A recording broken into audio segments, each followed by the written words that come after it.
நல்ல பஞ்சு மாதிரி பூ போல இருக்க இட்லிக்கு மதுரை தண்ணி சட்னியோட சேர்த்து சாப்பிடும்போது டேஸ்ட் ரொம்ப நல்லா இருக்கும். சட்னி பண்ணுறதுக்கு ஒரு பேனில் 2 டீஸ்பூன் எண்ணெய் சேர்த்துருக்குறேன்.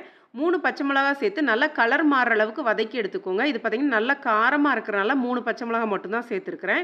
இந்த அளவுக்கு வதங்கினதுக்கப்புறமா 5 பல் பூண்டு, 2 மீடியம் சைஸில் உள்ள பெரிய வெங்காயத்தை கட் பண்ணி சேர்க்குறேன். வெங்காயம் பார்த்தீங்கன்னா கலர் மாற வேண்டாம், கண்ணாடி பதம் வந்து பச்சை வாசனை மாறினாலே போதுமானது. இதை மிக்சி ஜாரில் சேர்த்துட்டு 1/4 கப் பொட்டுக்கடலை, தேவையான அளவு உப்பு சேர்த்து ஃபஸ்ட்டு லைட்டாக அரைச்சிட்டு அதுக்கப்புறம் தண்ணி ஊற்றி நல்லா தண்ணியாக அரைச்சி ரெடி பண்ணி எடுத்துக்கோங்க. தாளிக்கிறதுக்கு எண்ணெயில் கடுகு, உளுந்தம்பருப்பு போட்டு பொரிஞ்சதுக்கப்புறமா சின்ன வெங்காயம், கருவேப்பிலை, வரமிளகாய் சேர்த்து நல்லா வதக்கி எடுத்துக்கோங்க. சின்ன வெங்காயம் நல்லா கலர் மாறினதுக்கப்புறமா கேஸ் ஆஃப் பண்ணிவிட்டு நம்ம ரெடி பண்ணி வச்சுருக்க சட்னியை சேர்த்துருங்க.